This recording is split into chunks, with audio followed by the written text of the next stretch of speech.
Here are some typical objections that keep people from using WordPress. This one's a little techy, but I hear it a lot. It's not as secure as other apps. Newsflash. Security is not agnostic. Math is the universal language. So a 250-bit cipher is going to work the same way whether it's integrated in a Shopify store, a Squarespace website, or wherever. When it gets to be a problem is when your site is not maintained properly, the server side is not configured correctly, or you just don't generally put any effort into following the best practices.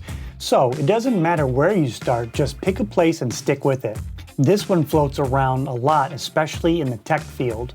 It's a crowded market.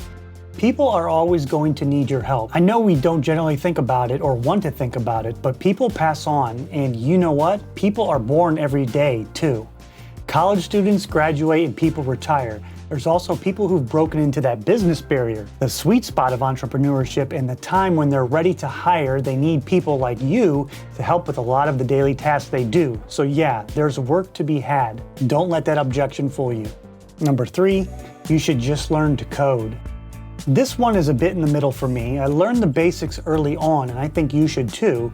That is coding. And if you want to get good at it, it does require a decent amount of math skills. And if you don't think so, you're denying the inevitable. And while a lot of us can feel like that is a barrier too tough to get over, we may look to something on the further opposite end of that spectrum, like for instance, something like sales. On the one hand, programmers can make around $125K plus with solid skills, and a salesman may make near the $60K marker respectively. Now these numbers are realistic, and yes, I understand you can make less or more, but those higher numbers are more outlier scenarios, and you and I are not your typical day-to-day averages.